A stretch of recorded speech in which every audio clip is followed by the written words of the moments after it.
అయోధ్య నగరానికి విచ్చేసిన ఋష్యశృంగ మహర్షిని దశరథుడు ఎంతో ఘనంగా ఆహ్వానించారు. రాజభవనంలోని దశరథుడు ఋష్యశృంగ మహర్షితో ఇలా అన్నాడు: మహర్షి, నాకు పుత్రప్రాప్తి కలగాలంటే అశ్వమేధ యాగమే మార్గమని మీరు చెప్పారు. ఆ యాగానికి మీరు అధ్యక్షత వహిస్తారా అని. అప్పుడు ఋష్యశృంగ మహర్షి, రాజా, ఇది అత్యంత పవిత్రమైన యజ్ఞం, వెంటనే ఏర్పాట్లు ప్రారంభిద్దాం అని చెప్పాడు. దశరథుడు వెంటనే మంత్రి సుమంత్రుణ్ణి పిలిచి, వేదాలలో ప్రావీణ్యం పొందిన బ్రాహ్మణులు, యజ్ఞ కార్యాల్లో నిష్ణాతులైన ఋత్వికులు అందరినీ వెంటనే సభకు ఆహ్వానించు అని చెప్పారు. కొద్దిసేపట్లోనే అయోధ్య రాజసభ వేద పండితులతో నిండిపోయింది. దశరథుడు తన కోరికను వివరించగా మహర్షులు ఆశీర్వదిస్తూ, ఈ యజ్ఞం ద్వారా మీకు 4 పరాక్రమవంతులైన కుమారులు జన్మిస్తారు అని ఆశీర్వదించారు. దశరథుడు తన మంత్రులకు, యాగానికి కావలసిన ప్రతి వస్తువును సిద్ధం చేయండి, సరయూ నది ఉత్తర తీరంలో విశాలమైన యాగవేదిక నిర్మించండి అని ఆదేశాలు జారీ చేశారు. వేలాది శిల్పులు, వడ్రంగులు, కుమ్మరులు, రాతి శిల్పకారులు అందరూ పగలు రాత్రి తేడా లేకుండా పనిచేసి యాగకుండాలు, వేదుల స్థానాలు, అతిథుల కోసం విశాల మండపాలు అన్ని శాస్త్రోక్తంగా ఏర్పాటు చేశారు. ఒక శుభముహూర్తంలో తెల్లటి దివ్య అశ్వాన్ని బంగారు అలంకారాలతో అలంకరిస్తారు. ఆ గుర్రం రాజవైభవానికి ప్రతీకగా మెరిసిపోతుంది. వేదమంత్రాల మధ్య ఋత్వికులు హోమాలు నిర్వహిస్తారు. అనంతరం ఆ గుర్రాన్ని విడుదల చేస్తారు. దాని వెంట వీర సైనికులు, రథాలు, గజసేన, అశ్వసేన, ప్రధాన పురోహితులు అందరూ ప్రయాణం ప్రారంభిస్తారు.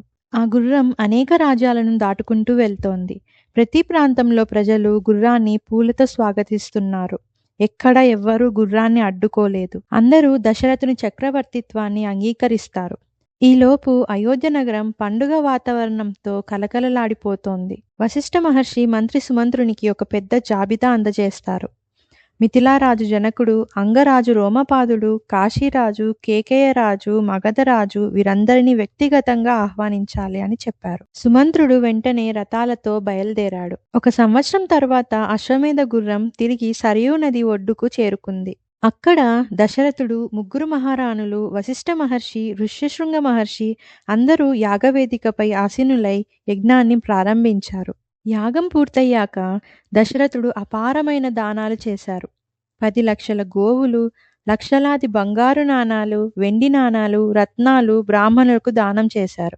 ఒక బ్రాహ్మణునికి ఇవ్వడానికి దానం లేకపోవడంతో తన చేతిలోని బంగారు గాజును కూడా దానం చేశారు.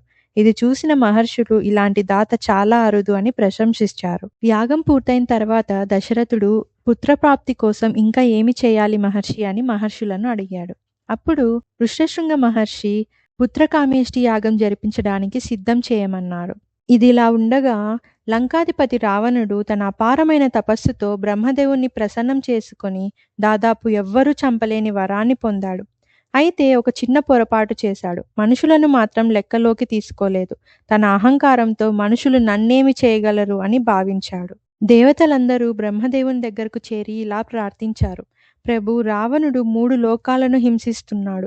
యజ్ఞాలు ఆగిపోయాయి. ఋషులు అడవుల్లో జీవించలేకపోతున్నారు. ధర్మం నశిస్తోంది అని. అప్పుడు బ్రహ్మదేవునికి రావణుడు కోరుకున్న వరం గుర్తుకు వచ్చింది. రావణుడు దేవతల నుంచి రక్షణ కోరాడు, కానీ మనుషుల గురించి మాత్రం అడగలేదు. అప్పుడే అక్కడ శ్రీ మహావిష్ణువు ప్రత్యక్షమయ్యారు.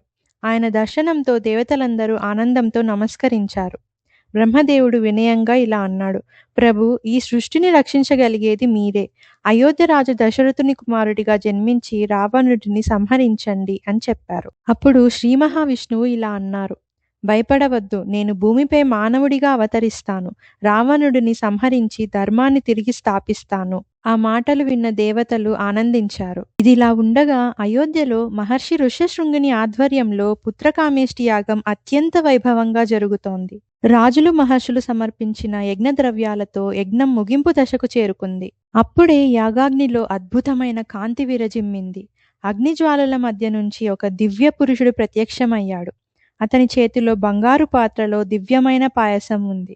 అక్కడున్న వారందరూ ఆశ్చర్యంతో నిలిచిపోయారు. ఆ దివ్య పురుషుడు దశరథుడితో ఇలా అన్నాడు: రాజా, నేను శ్రీ మహావిష్ణువు ఆజ్ఞతో వచ్చాను. ఈ దివ్య పాయసాన్ని నీ భార్యలకు ఇవ్వు. వారు దీనిని సేవిస్తే 4 మహా తేజస్సు గల కుమారులు జన్మిస్తారు అని చెప్పాడు.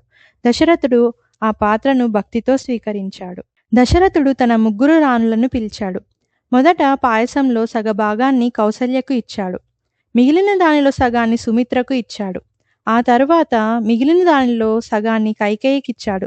చివరగా మిగిలిన భాగాన్ని మళ్ళీ సుమిత్రకిచ్చాడు. ఈ విధంగా సుమిత్రకు 2 భాగాలు లభించాయి. నెలలు గడిచాయి. చైత్రమాస శుక్లపక్ష నవమి రోజు పునర్వసు నక్షత్రంలో కర్కాటక లగ్నంలో కౌసల్యాదేవి గర్భం నుంచి శ్రీ మహావిష్ణు అవతారమైన శ్రీరాముడు జన్మించారు.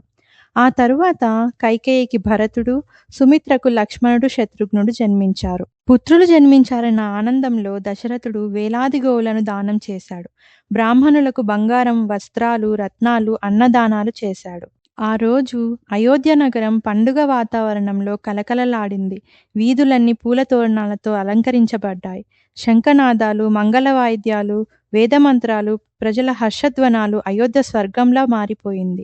ఇలా శ్రీ మహావిష్ణువు అవతారానికి రంగం సిద్ధమైంది. ఇక తరువాత శ్రీరాముడు ఎలా పెరిగాడు, విశ్వామిత్ర మహర్షి ఎందుకు అయోధ్యకు వచ్చాడు, తాటక వధ ఎలా జరిగింది, ఈ అద్భుతమైన కథను నెక్స్ట్ వీడియోలో తెలుసుకుందాం. అలాగే మా ఛానల్ను ప్లీజ్ సబ్స్క్రైబ్ చేయండి. అలాగే లైక్, షేర్ అండ్ కామెంట్ చేయండి.